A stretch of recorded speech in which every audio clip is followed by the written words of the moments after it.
नमस्कार, आप देख रहे हैं पद्मेश 24/7 कृष्णा संडे के साथ। बुलेटिन की शुरुआत करते हैं आज के हेडलाइन से।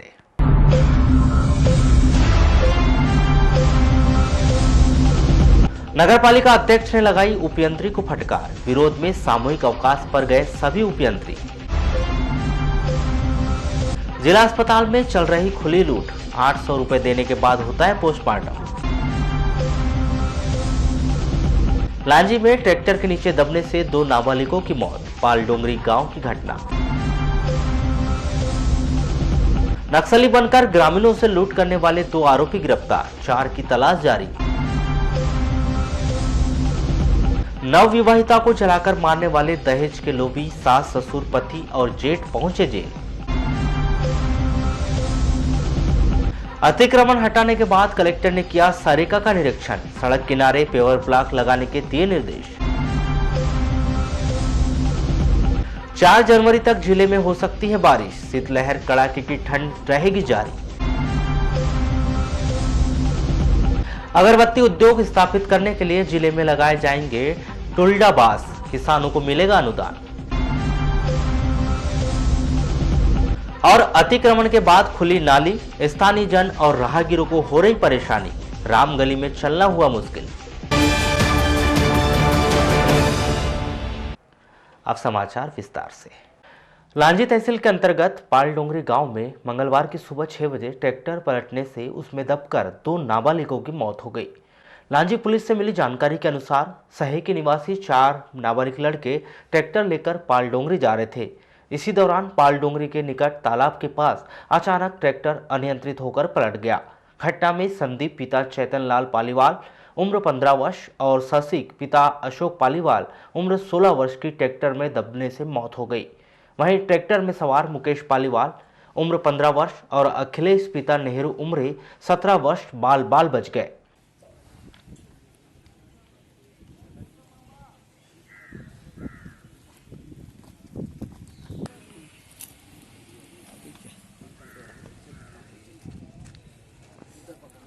आराम से उसको पूरा लोड दे दिए बेचारे को सामने।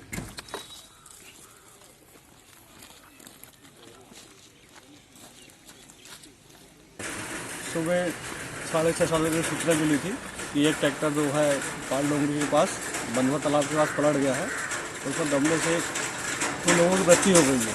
जब जाके देखा तो पता चला कि जो 2 लोग मरे थे वो ट्रैक्टर में मजदूर थे, जो ड्राइवर को लेकर पालडोंगरी गांव जा रहे थे। जो मृतक हैं उनका नाम है शशिक पिता अशोक पालीवाल और दूसरा संदीप उर्फ बंटी पिता चेतन पालीवाल। दोनों 15-16 साल के हैं और सहीकी के रहने वाले हैं। क्या कारण था, किस कारण से दुर्घटना हुई, ये सब कुछ पता चला क्या? इस संबंध में कुछ कह नहीं सकते। जहाँ तक लोगों का कहना है कि ये तेजी से चला रहे थे तो ट्रैक्टर पलटने से अनियंत्रित होकर ट्रैक्टर पलट गया, जिससे दबने से दोनों की मौत हो गई। फिलहाल हमारे काम का जाँच में है। ट्रैक्टर में और कितने लोग थे? ट्रैक्टर बता रहे कि 2 लोग और थे, दोनों लोगों को भी चोटें आई, 2 मजदूर साथ में थे। वो भी उनकी हालत ठीक है? हाँ, ठीक है। इस घटना में सकुशल बचे दोनों नाबालिगों ने ट्रैक्टर पलटने और इस दौरान हुए घटनाक्रम की जानकारी कुछ इस प्रकार से दी। अपन तो सोए हुए थे, वो ट्रैक्टर लेके आया, उठे। कौन ट्रैक्टर लेके आया? वो जो था वो लड़का वो ट्रैक्टर लेके आया। हम बैठे, फिर गए। स्पीड तो फुल थी गाड़ी की। अच्छा। मुड़ा आया, उसको बोला मैंने धीरे कर करके। वो गड्ढा था, वो गड्ढे को बचाने के हिसाब से वो उधर डाल दिया गाड़ी। नीचे चलेगी गाड़ी? नीचे चली गई गड्ढे के कारण। कौन चला रहा था गाड़ी? जो चला रहा था वही चला रहा था। क्या नाम? शशिक चला रहा था। आपको बता दें कि सहीकी से पालडोंगरी के बीच 3 किलोमीटर की दूरी है। घटना के समय संदीप पालीवाल उम्र 15 वर्ष वाहन चला रहा था और ट्रैक्टर पर सवार सभी इस ट्रैक्टर पर हमाली भी करते थे। रोजाना यह चारों नाबालिग ट्रैक्टर से सहेकी से पालडोंगरी ट्रैक्टर के चालक को लेने जा रहे थे, जिससे इस बात का खुलासा होता है कि लांजी क्षेत्र में किस तरह नाबालिग भारी वाहन को दौड़ा रहे हैं और अपनी जान के साथ स्थानीय लोगों की जान भी जोखिम में डाल रहे हैं। इसी कारण मंगलवार को 2 नाबालिग असमय मौत के काल में समा गए। लालबरा तहसील में भी शासन के निर्देश के अनुसार गत 6 दिसंबर से जिला सहकारी केंद्रीय बैंक मर्यादित लालबरा शाखा के अंतर्गत क्षेत्र में बनाए गए 13 धान खरीदी केंद्रों में किसानों की धान समर्थन मूल्य पर खरीदी जा रही है। परंतु 12 धान खरीदी केंद्रों से अब तक 1 कट्टे धान का भी उठाव या परिवहन नहीं हो पाया है, जिसके कारण धान खरीदी केंद्रों में धान से भरी 2,20,050 कट्टियां डंप हो गई है। हालात यह है कि खरीदी केंद्रों में जगह का अभाव होने से धान खरीदी कार्य को बंद होने की कगार पर पहुंच गया है, जिससे एक और जहां समितियों को परेशानियों का सामना करना पड़ रहा है एवं धान का परिवहन नहीं होने से किसानों को भुगतान भी नहीं हो पाया है। वहीं दूसरी ओर पिछले कुछ दिनों से आसमान में छाए बादलों के कारण खुले मैदान में रखी धान पर खतरा भी बन रहा है।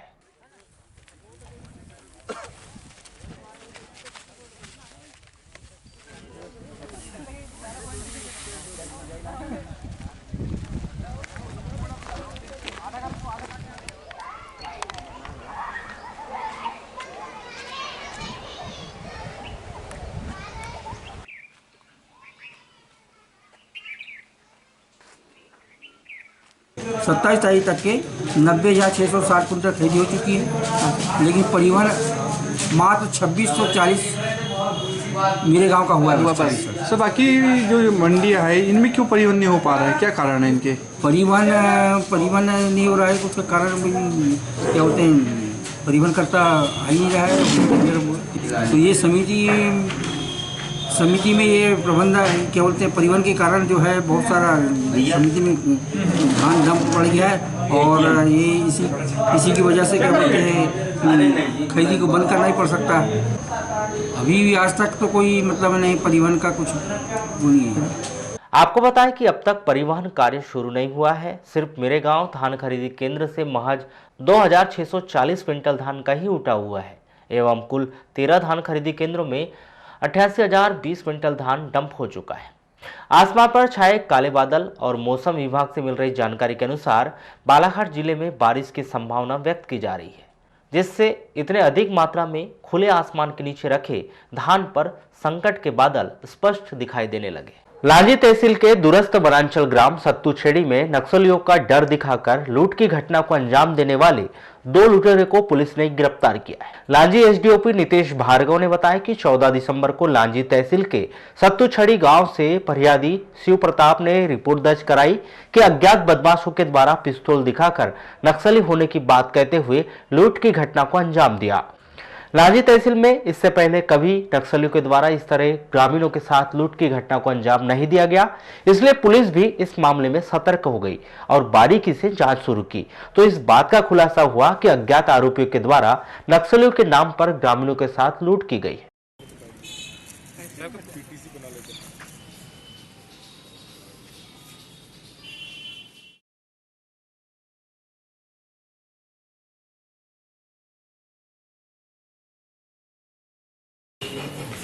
इसमें पूरा मैटर ये था कि दिनांक 13 और 14 दिसंबर की जो रात्रि थी, उस रात्रि में अपना देवरवली चौकी का एक गांव है सत्तूछेड़ी, टिम्मी चौकी के पास लगता है, उस क्षेत्र में ग्रामीण लोग देर रात आए। हम लोगों के पास बताया कि रात में कुछ लोगों ने नक्सलियों का भेष धरकर उनके घर से देर रात 1:30 बजे के आसपास लूटपाट की, कुछ सामान लेके गए, नकदी लेके गए और कुछ अनाज लेके गए। बड़ा गंभीर मैटर था। इसमें सभी वरिष्ठ अधिकारियों ने, आईजी साहब ने, डीआईजी साहब ने, एसपी साहब ने और सभी ने संज्ञान लिया कि इस क्षेत्र में जो अत्यंत पिछड़े और गरीब क्षेत्र के लोग हैं, वहाँ इस तरह की घटना होना अत्यंत ही चिंता का विषय। तो इसमें हम लोगों की पूरी टीम बनी थी, जिसमें थाना प्रभारी भी शामिल थे, हमारे थाने के जो दोनों सब इंस्पेक्टर हैं, अजय और राकेश, इसके बाद मैनेजर मरकाम सुरेंद्र, 2-3 लड़के और थे। इन लोगों ने लगातार मेहनत करके अपनी मौखिक जो मजबूरी होती है वो और साथ में टेक्निकल सर्विलेंस, इन दोनों हैंड्स पे काम किया था और लगभग 15 दिन के अंदर हम लोग काफ़ी नज़दीक पहुंच गए थे कि टारगेट हमारे पास है। और अंततः कल इसमें सफलता मिली। बैयर क्षेत्र में दबिश देकर रत्ना टोला जो क्षेत्र है, वहाँ पर कुछ डेरे हैं, उन डेरों में गिरी समुदाय का जो लोग हैं वो उनकी शोहरत मिली कि इस टाइप के काम करते हैं और उन लोगों का टेक्निकल सर्विलेंस भी उसी तरह इंडिकेट कर रहा था। उसमें इसमें 2 लोगों को हमने उठाया, उनसे पूछताछ की और उनसे कुछ सामान भी बरामद किया। ये सामान आपके सामने रखा है, इसमें चांदी के कुछ हसूली है, नागमोरी है, कुछ बिछी चोरियाँ वगैरह हैं और भी सामान है, और मोबाइल जो ये लोग लेके गए थे वहाँ से लूट के उसके टूटे हुए पार्ट्स मिले हैं। बारीकी से जांच करने पर पता चला कि घटना को सरवण गिरी और कन्हैया यादव ने अंजाम दिया है।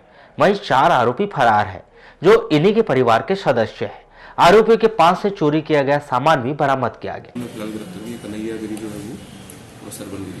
और कितने लोगों की बाकी सर भी गिरफ्तार? इसमें इन दोनों से जब डिटेल पूछताछ की गई तो एक्चुअली जब घटना थी उस समय फरियादी लोगों ने बताया था कि 4 लोग हैं, पर हुआ इसमें था कि 4 लोग जो थे वो अंदर घटना को अंजाम दे रहे थे और उनके 2 साथी थे वो बाहर होकर ये देख रहे थे कि कोई व्यक्ति आ न जाए, तो बाहर उस चीज़ को सुनिश्चित कर रहे थे कि घटना निर्बाध तरीके से संपन्न हो सके। मतलब 6 लोगों ने 6 लोग इसमें जो आए हैं 6 के नाम खुल गए। एक तो सहदेव गिरी है, सरबन गिरी, राम भरोसे गिरी, मन्ना गिरी, संतोष गिरी और कन्हैया गिरी। एक ही समुदाय के लोग, एक ही समुदाय के परिवार के आपस में रिश्तेदारी में। तो इस तरह से जो 6 लोग आए हैं तो इसमें फिर बाद में जो लीगल धाराएं हैं इसमें उन धाराओं में भी इजाफा हुआ। इसके अलावा भी और कोई घटना इन लोगों ने अंजाम दिए वैसे कुछ भी? इसमें भी पूछताछ कर रहे हैं, जो इन लोगों को पकड़ा है सभी और पुलिस रिमांड लेंगे, उनकी पूछताछ करेंगे। संभावना इसमें है कि और भी थाना क्षेत्रों की घटनाएं, क्योंकि इस टाइप के मोडस ऑपरेंडी पे घटनाएं करना बड़ा मतलब इससे प्रकट होता है कि बड़े दुर्दांत टाइप के अपराधी हैं जो नक्सल को उनका फॉर्मेशन लेके इस टाइप की घटना कर रहे हैं।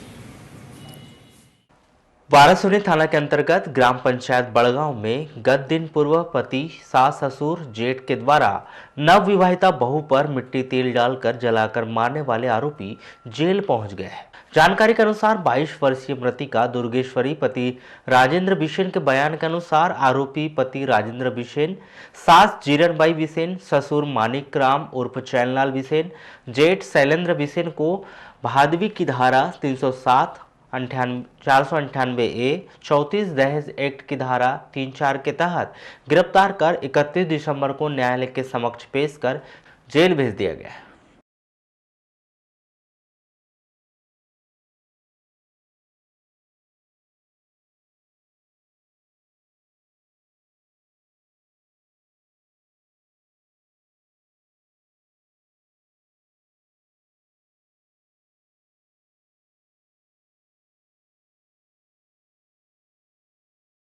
दिनांक 29/12/19 को 9:30 बजे मृतिका दुर्गेश्वरी बिसेन अपने घर पर मिट्टी तेल डालकर उसके परिवार के ससुराल पक्ष द्वारा जला देने से गंभीर अवस्था में घायल होने पर 108 एम्बुलेंस द्वारा जिला अस्पताल बालाघाट में भर्ती किया गया था, जो वहाँ पे अस्पताल चौकी प्रभारी द्वारा 0 अपराध कायम कर थाना वाराणसी को भेजा। इसमें असर अपराध क्रमांक 615/19 धारा 307 498A 334 ताजिरा 3 डेजिटल कायम किए।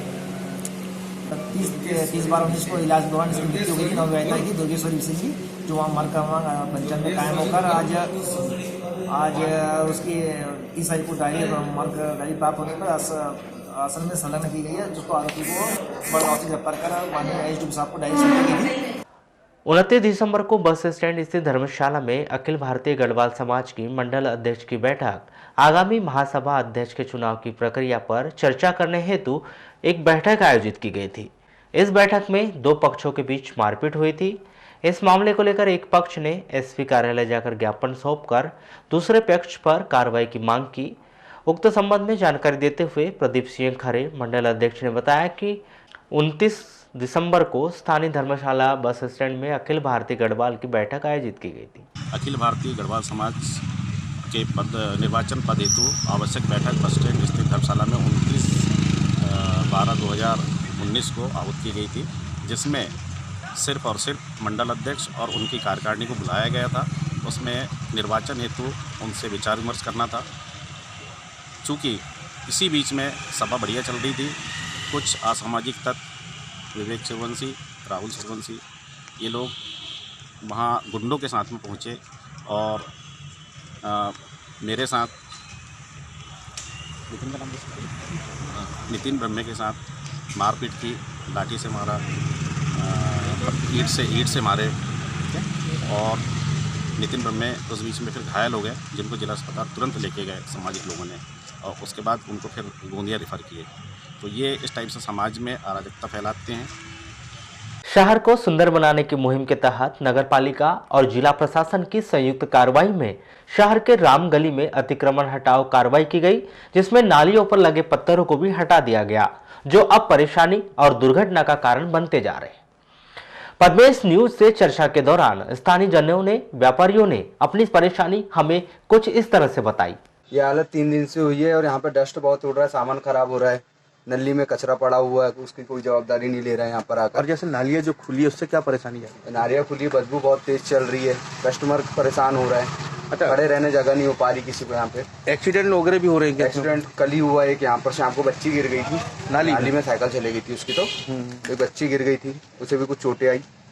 तो क्या होना चाहिए, क्या मांग करते हैं आप? क्या मांग करते, प्रशासन को इसकी जवाबदारी लेना चाहिए, ठीक करना चाहिए, ठीक करना चाहिए इसको, यहाँ से मलबा उठाना चाहिए। नालियाँ चौक, नाली में आदमी या गाड़ियाँ गिर रही हैं, दुर्घटना हो रही है। नाली सफा होना चाहिए, नालियों को बंद किया जाए। व्यापारी ही नहीं, यहां पहुंचने वाले लोग भी परेशान हैं, क्योंकि नालियों के आगे पत्थर हटा दिए गए हैं। नालियों को पार कर उनको दुकानें तक पहुंचने में या फिर इस छोटी सी सड़क पर वाहन चलाने में परेशानियों का सामना करना पड़ रहा है। एक स्टेशनरी सामान लेने आए थे हाजिर प्रकाशन में।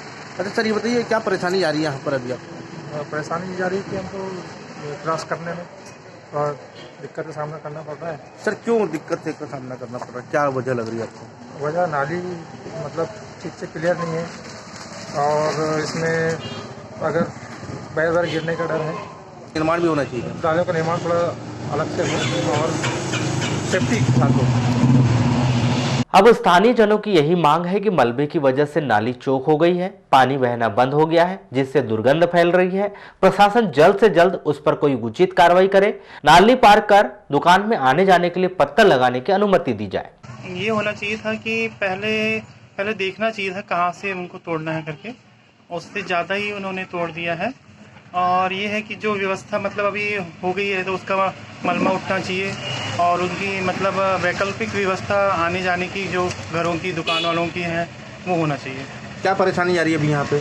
परेशानी ये जा रही है कि नालियाँ जो चौक हो गई मलबे के कारण, और आए दिन गिरते थोड़े से एक्सीडेंट हो जाते हैं यहाँ पे, क्योंकि बहुत सकरी जगह होने के कारण, और बच्चों को निकलने में, महिलाओं को आने जाने में परेशानी होती है। इस पूरे मामले पर नगर पालिका के सीएमओ दिनेश वाघमारे बताते हैं कि जल्द ही इस विषय पर कार्य योजना तैयार की जाएगी और स्थानीय जनों को हो रही परेशानी से निजात दिलाई जाएगी। मैं अभी छोटे बकेट जो जेसीबी में आता है, जो नालियों से कचरा निकाल सकता है, उसके लिए बताया हुआ है, तो चालू हो जाएगा काम, नालियों की सफाई हो जाएगी। सर भविष्य में क्या बनाने का चल रहा है सर? जैसे देखा जा रहा है कि चूँकि उस रोड को चौड़ी तो हो गई, थोड़ी बहुत चौड़ी हुई, तो उसमें यह है कि रोड लेवल से लोग अपनी घर की जो सीढ़ियाँ वो रोड पे ना लाए, तो उस चीज़ की हिदायत भी दी गई है। रोड चौड़ी हो जाएगी, नाली के ऊपर हम कवर कर देंगे, तो आवागमन सुचारू रूप से संचालित होता रहेगा। पूरी तरह से बंद होने की कगार पर आ चुके अगरबत्ती उद्योग को दोबारा जीवित करने के लिए मध्य प्रदेश सरकार के द्वारा टुलड़ा बांस लगाने की तैयारी की जा रही है। पहले चरण में पायलट प्रोजेक्ट के तहत छिंदवाड़ा जिले में करीब 12,000 हेक्टेयर भूमि पर बांस की इस प्रजाति की खेती की जाएगी। यह बांस अगरबत्ती उद्योग में सबसे ज्यादा काम आता है। इसके पौधे आसाम और त्रिपुरा से मंगाए जाएंगे। 6 माह के भीतर छिंदवाड़ा में ही अगरबत्ती इंडस्ट्री लगाई जाएगी। अगरबत्ती इंडस्ट्री की स्थापना के बाद मध्य प्रदेश के सबसे अधिक बांस उत्पादक जिले बालाघाट में इस बांस की खेती करवाई जाएगी। इस बांस को उगाने के लिए किसानों को प्रशिक्षण दिया जाएगा। यही नहीं, किसानों को 120 रुपए प्रति पौधा अनुदान के रूप में दिया जाएगा। पौधरोपण के लिए मनरेगा से बजट आवंटित करने की भी योजना है। मध्य प्रदेश शासन के द्वारा समर्थन मूल्य पर की गई धान खरीदी करने के लिए शुरू की गई नई व्यवस्था से दर्जन भर से अधिक गांव के किसान और सरकारी कर्मचारी भी परेशान हैं। इसी परेशानी को लेकर एक बार फिर सहकारी कर्मचारी संघ ने जिला प्रशासन को ज्ञापन सौंपा और अपनी परेशानी बताई, जिसमें उन्होंने बताया कि दर्जन भर से अधिक गांव की मैपिंग नहीं हुई है, जिस कारण अब तक तय नहीं हो सका कि किन गांवों के किसान किस सोसाइटी में अपनी धान बेचेंगे। इस कार्यालय में पहुंचते पहुंचते तो मुझे लगभग 7 बार इस अल्टीमेटम को लेकर के पहुंच रहा हूं। जिले की विषम परिस्थितियों से, पिछली बार की जो परिस्थितियां से उससे भी अवगत कराते कराते विगत 16/9 से मैं परेशान हूँ। कलेक्टर महोदय के संज्ञान में बारी बारी से बात लाने के बावजूद भी अभी तक कोई व्यवस्था में सुधार नहीं हुआ है। अभी तक मैपिंग की बात चलते रही। मैपिंग में आज भी वो कोई ऐसी मैपिंग की व्यवस्था नहीं बनाई गई है। और आज हमारे भी ज़िले के कुछ गांव जो ऐसे हैं जो अब मैपिंग में नहीं है और धान खरीदी से बाहर हैं, जिनकी धान खरीदी नहीं की जा सकती है। जैसे मेरे संज्ञान में आता है टेटवा, रोसना, कटेगा, टेकाड़ी, इन ग्रामों के अभी तक मैपिंग नहीं है कि ये धान कहाँ बेच पाएंगे। ये किसान धान खरीदी से आउट है और बगैर सरकार की जो 2 दिसंबर से जो कार्य योजना शुरू हुई थी, जो 4 दिसंबर से जो कार्य योजना में शुरू है और जो सोसाइटियाँ धान खरीदी में आई हैं और अभी तक उनका धान भी नहीं उठ पा रहा है और 3 दिवस के भीतर धान परिवहन की व्यवस्था कराई जाने सुनिश्चित किया जाता है, ऐसा करके हमें कलेक्टर महोदय ने संज्ञान में लाया था। चूँकि अभी तक कवायद रह गई, अभी तक उस पर कोई अमल नहीं किया गया और साथ ही अभी तक ये गांव नहीं जुड़े तो बताएं ये धान इन गांवों की अब 20 जनवरी गवर्नमेंट की लास्ट डेट है और इस बीच में इन किसानों की धान कैसे परचेस होगी। यही समस्या का बहुत बड़ा विडम्बना है हमारे ज़िले की कि अभी मैपिंग नहीं है, धान कहाँ जाएगा ये मैपिंग नहीं है। अभी सेंटरों की धान उठ नहीं पा रही है, धान विगत वर्षों के अनुसार इस बार भी बहुत ज़्यादा बेहद परेशानी है। सहकारी संघ कर्मचारी जिला अध्यक्ष पीसी चौहान ने बताया कि इससे भी बड़ी परेशानी यह है कि धान खरीदी के बाद उठाव परिवहन नहीं हो रहा है, जिस कारण समितियों में लाखों क्विंटल धान रखा हुआ है, जबकि उन्हें धान खरीदी शुरू करने से पहले ही यही कह दिया गया था कि 3 दिन के भीतर उठाव शुरू हो जाएगा। आज महीना भर बीत गया लेकिन धान उठाव शुरू नहीं हुआ।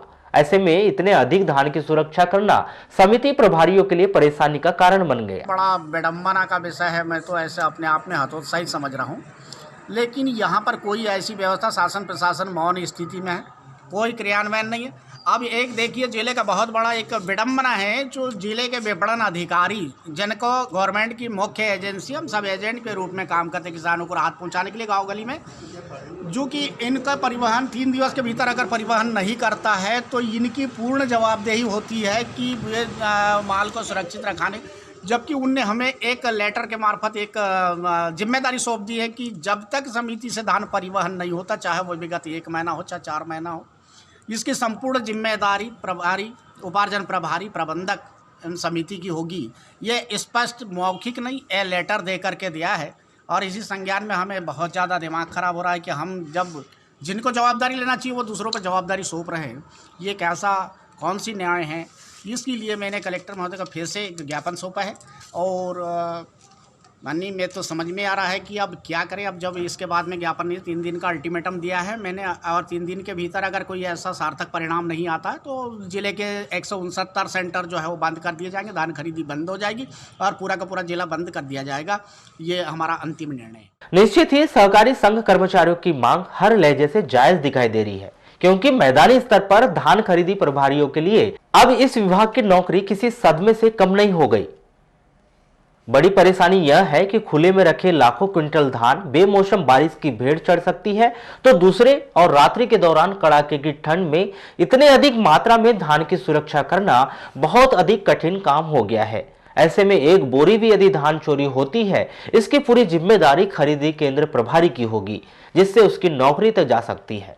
मध्य प्रदेश इको टूरिज्म विकास बोर्ड के तत्वाधान में वन विभाग के द्वारा दक्षिण सामान्य वन मंडल बालाघाट हट्टा क्षेत्र के गोदरी में अनुभूति कार्यक्रम का आयोजन किया गया, जिसमें हाई स्कूल सुसवा एवं higher secondary school Mohgaon Khurd के कुल 120 छात्रों ने हिस्सा लिया, जिन्हें प्रकृति से रूबरू कराया गया। लालबरा मुख्यालय से लगभग 1.5 किलोमीटर दूर ग्राम पंचायत पनविरी से साले पहुंच मार्ग पर स्थित स्टेडियम के समीप 31 दिसंबर को शाम 5 बजे पानी का बड़ा टैंकर अनियंत्रित होकर पलट गया, जिससे टैंकर के ऊपर एवं केबिन में बैठे पनविरी निवासी 8 मजदूर घायल हो गए।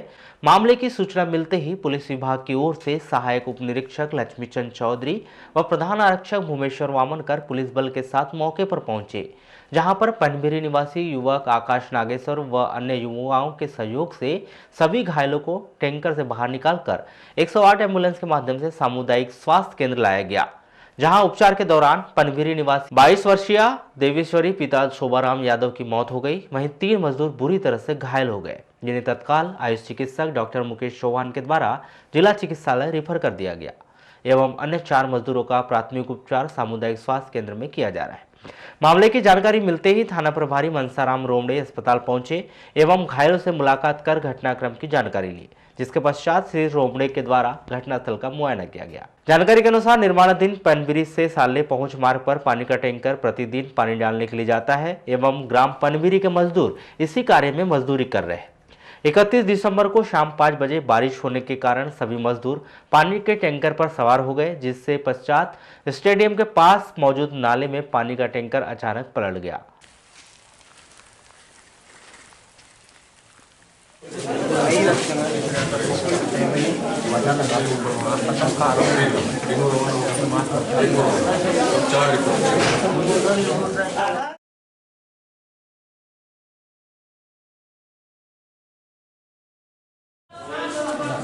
पानी ले लीजिए, गरम पानी दे इसको वो गीला है पूरा भाई ये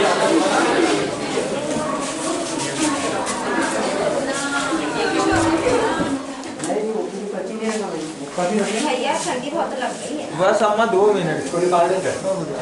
ये अभी शाम की घटना बताई जा रही है पनबेरी की। एक टैंकर के नीचे दब के लगभग 9 मजदूर यहाँ पे भर्ती हुए हैं, जिसमें से 3 गंभीर रूप से घायल थे, जिसमें सिर में चोट और रीढ़ की हड्डी में चोट, और एक बच्ची दुखद उसकी डेथ हो गई है, और बाकी जो सामान्य रूप से घायल है उन्हें भी यहाँ से जिला अस्पताल वाला ट्रांसफर किया जा रहा है। बेरोजगार युवाओं को रोजगार से जोड़ने के लिए उद्यमिता विकास केंद्र के द्वारा सार्थक प्रयास किए जा रहे हैं। वहीं नए वर्ष में करीब आधा सैकड़ा बेरोजगार युवाओं को रोजगार देने के लिए 6 जनवरी से केंद्र के द्वारा डाइट परिसर में प्रशिक्षण कार्यक्रम का आयोजन किया जा रहा है। इस प्रशिक्षण कार्यक्रम के पश्चात बेरोजगार युवाओं को मुख्यमंत्री स्वरोजगार योजना अथवा मुख्यमंत्री युवा उद्यमी योजना से जोड़ा जाएगा। इस संदर्भ में उद्यमिता विकास केंद्र के जिला समन्वयक सुनील कुमार ढोक ने बताया कि शासन के निर्देश के तहत 6 जनवरी से प्रशिक्षण कार्यक्रम आयोजित किए जा रहे हैं, जिसमें करीब 30 बेरोजगार युवाओं को प्रशिक्षित किया जाएगा। ये MSME डिपार्टमेंट न्यू दिल्ली से इनके माध्यम से MSME tool room Indo German tool room Indore के माध्यम से और सैडमेप के संयुक्त तत्वाधान में 6 सप्ताह का मोटरसाइकिल रिपेयरिंग पर प्रशिक्षण कार्यक्रम है, जो आगामी 6 जनवरी से स्टार्ट करना है। इस ट्रेनिंग में बेरोजगार युवक युवतियों को ट्रेनिंग दी जाएगी। इसमें 5 सप्ताह का व्यवहारिक प्रशिक्षण, टेक्निकल ट्रेनिंग और 1 सप्ताह का उद्यमिता विकास प्रशिक्षण चलेगा। इसमें योग्यता जो है वो 8वीं पास कम से कम न्यूनतम, और आयु जो है 18 से 40। नगर के पुरातत्व संग्रहालय में आज बालाघाट नामकरण की 124वीं वर्षगांठ मनाई गई। इस अवसर पर शहर के तमाम वरिष्ठ जन शामिल हुए, जिनके द्वारा छात्र छात्राओं को बालाघाट से संबंधित आवश्यक जानकारियां प्रदान की गई। इस संदर्भ में पुरातत्व संग्रहालय के अध्यक्ष वीरेंद्र सिंह गरवार ने अपने विचार को इस प्रकार से व्यक्त किया। आज पुरातत्व संग्रहालय में बालाघाट नामकरण वर्षगांठ 124 मना रहे हैं। पहले बुरा बुरी के नाम से बालाघाट जाना जाता था। 1895 में बालाघाट का नाम बालाघाट ब्रिज तत्कालीन कलेक्टर अंग्रेजों ने कलकत्ता भेजा था राजधानी में। वहाँ पर आर की जगह उन्होंने एल समझा बालाघाट, तब से बालाघाट नाम सूचित हुआ। आज जो वर्षगांठ हम लोग मना रहे हैं बालाघाट के संबंध में मनाया जा रहा है। भविष्य में हम जो प्राचीन नाम बुरी था, जहाँ से बुरी की जो सीमा चालू होती है, वहाँ पर एक बोर्ड लगाया जाएगा, उसमें लिखा रहेगा कि बालाघाट का प्राचीन नाम बुरी था। शासन के द्वारा शासकीय अस्पतालों में चिकित्सा सुविधा को लेकर हर सुविधा निःशुल्क प्रदान की जा रही है। बावजूद इसके कि जिला अस्पताल में पोस्टमार्टम करने के लिए कर्मचारी 800 रुपए वसूल रहे हैं। पद्मेश न्यूज से चर्चा के दौरान स्वयं फरियादी ने बताया कि प्रत्येक पोस्टमार्टम के हिसाब से कर्मचारी के द्वारा 800 रुपए की मांग की जाती है। पोस्टमार्टम करवाने जैसे कि यहाँ बताया जा रहा है कि वो पोस्टमार्टम करने के लिए जो पोस्टमार्टम करता है कर्मचारी, वो पैसे की मांग करता है। कितने पैसे मांगता है वो? उनने सर अपने को 800 रुपये बोले। अच्छा, तो आपने दिए पैसे अभी? नहीं दिए। तो ऐसा लगभग सभी बॉडी का PM करने का पैसा लिया जाता है।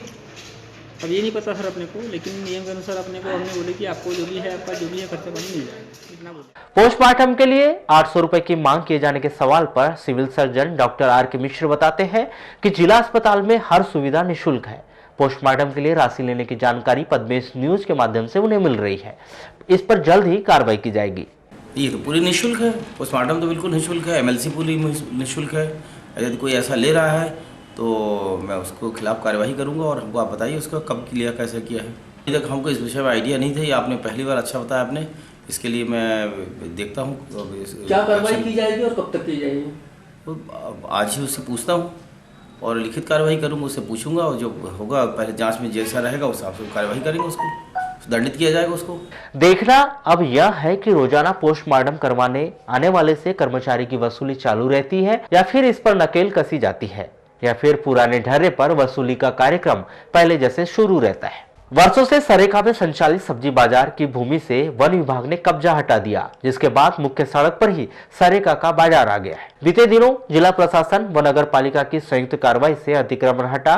वन विभाग ने अपनी जमीन पर वर्षों से चल रहे सब्जी बाजार को हटा दिया, तो फिर सब्जी दुकान के व्यापारियों के द्वारा अतिक्रमण से हटाई गई खाली जमीन पर ही अतिक्रमण करते हुए दुकान सजा ली, जिससे एक बार फिर सरेखा की यातायात व्यवस्था बदहाल होती दिखाई दे रही है। सड़क पर दुकान लगाए जाने से दुर्घटनाओं को लगातार आमंत्रण मिल रहा है। इस प्रकरण पर नगरपालिका सीएमओ दिनेश वाघमारे बताते हैं कि जल्द ही इस पर कार्रवाई की जाएगी और सब्जी विक्रेताओं को वहां से हटाकर व्यवस्थित स्थान पर बैठाया जाएगा। उत्तर भारत में हुई बर्फबारी का असर संपूर्ण प्रदेश में देखा जा रहा है, जिसके चलते जहां एक ओर जिला मुख्यालय सहित अन्य ग्रामीण अंचलों में कड़ाके की ठंड पड़ रही है, तो वहीं दूसरी ओर पूरे जिले में शीतलहर का दौर बदस्तूर जारी है।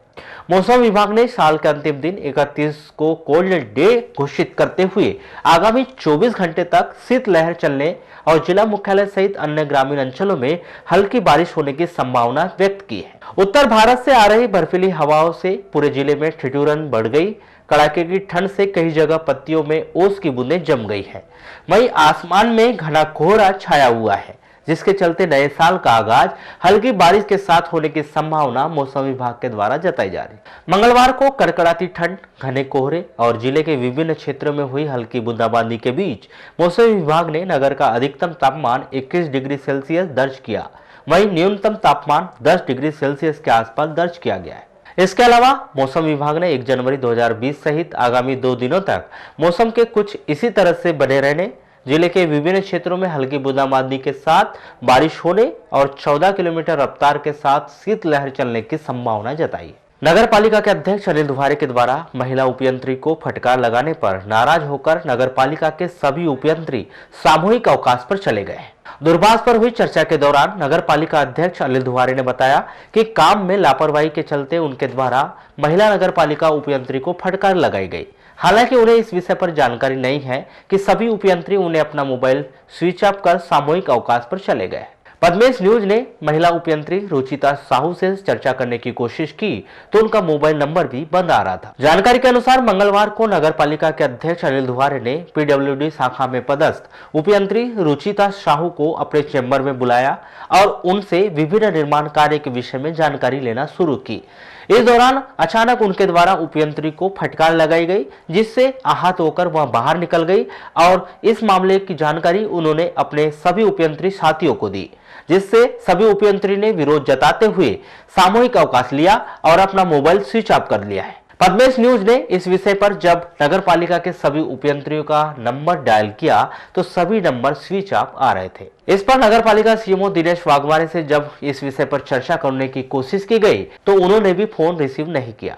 आपको बता दें कि नगर पालिका परिषद बालाघाट का यह कार्यकाल 11 जनवरी को समाप्त होने जा रहा है। सूत्रों से मिल रही जानकारी के अनुसार कार्यकाल समाप्त होने से पूर्व सारे कामों को व्यवस्थित करने की जुगत में इस तरह के विवाद नगर पालिका में सामने आने की जानकारी दी जा रही है। कलेक्टर दीपक आर्य के निर्देशन में माह अगस्त सितंबर 2019 में चलाए गए अभियान के अंतर्गत जिले के विभिन्न होटलों, रेस्टोरेंट एवं अन्य भोजनालयों में खाद्य नागरिक आपूर्ति विभाग के अमले के द्वारा संयुक्त जांच की गई।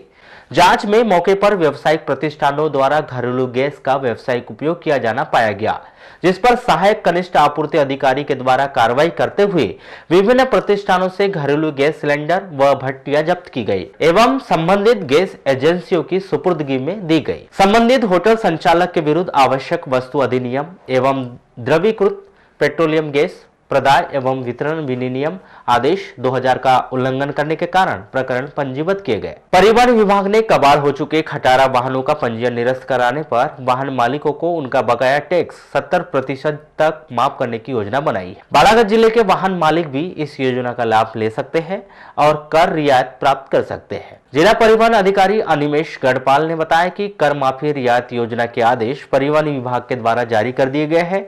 इस योजना का लाभ उन वाहन मालिकों को मिलेगा जिनके वाहन 20 वर्ष की आयु पूरी कर कबाड़ में तब्दील हो चुके हैं, पर उन पर अभी भी पुराना कर बकाया है या दुर्घटना में वाहन पूरी तरह से नष्ट होकर अनुपयोगी हो गया है, लेकिन अभी भी टैक्स चुकाने के लिए नोटिस जारी हो रहा है। भारत सरकार के भारत मौसम विज्ञान विभाग भोपाल से प्राप्त मौसम पूर्वानुमान के अनुसार बालाघाट जिले में तथा इसके आसपास के क्षेत्रों में 4 दिनों तक आसमान में हल्के से मध्यम बादल रहने और 4 जनवरी 2020 तक हल्की वर्षा होने का अनुमान है। इस दौरान शीतलहर एवं पाला पड़ने की संभावना भी है। जिले के किसानों को सलाह दी गई है कि वे फसलों को पाला से बचाने के लिए खेत में सिंचाई करें या धुआ करें। कलेक्टर दीपक आर्य ने 31 दिसंबर को नगरीय क्षेत्र सरेका में गत दिनों हटाए गए अतिक्रमण का निरीक्षण किया। इस दौरान मुख्य नगर पालिका अधिकारी दिनेश वाघमारे भी मौजूद रहे। कलेक्टर श्री आर्य ने इस दौरान मुख्य नगर पालिका अधिकारी को निर्देशित किया कि सरेगा में लगने वाली सब्जी दुकानों को खाली स्थान पर अस्थायी दुकान आवंटित कर दे। सरेगा चौक के पास से हटाए गए अतिक्रमण के मलबे को शीघ्र हटाने एवं मुख्य सड़क के किनारे स्थित दुकानों के सामने पेवर ब्लॉक लगाने के निर्देश दिए गए हैं। इस दौरान उन्होंने कहा कि जिन स्थानों से अतिक्रमण हटाया गया है उन्हें व्यवस्थित करें और पुनः वहां पर अतिक्रमण नहीं होना चाहिए। चलते चलते एक नजर आज की हेडलाइंस पर एक बार फिर।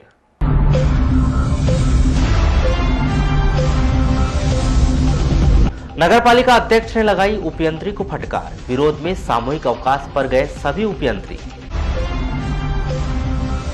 जिला अस्पताल में चल रही खुली लूट, 800 रुपए देने के बाद होता है पोस्टमार्टम। लांजी में ट्रैक्टर के नीचे दबने से 2 नाबालिगों की मौत, पालडोंगरी गांव की घटना। नक्सली बनकर ग्रामीणों से लूट करने वाले 2 आरोपी गिरफ्तार, 4 की तलाश जारी। नवविवाहिता को जलाकर मारने वाले दहेज के लोभी सास ससुर पति और जेठ पहुंचे जेल। अतिक्रमण हटाने के बाद कलेक्टर ने किया सरेका का निरीक्षण, सड़क किनारे पेवर ब्लॉक लगाने के दिए निर्देश। 4 जनवरी तक जिले में हो सकती है बारिश, शीतलहर कड़ाके की ठंड रहेगी जारी। अगरबत्ती उद्योग स्थापित करने के लिए जिले में लगाए जाएंगे टुलडाबास, किसानों को मिलेगा अनुदान। और अतिक्रमण के बाद खुली नाली, स्थानीय जन और राहगीरों को हो रही परेशानी, रामगली में चलना हुआ मुश्किल। तो इस बुलेटिन में बस इतना ही। बने रहिए हमारे साथ, तब तक के लिए दीजिए इजाजत, नमस्कार।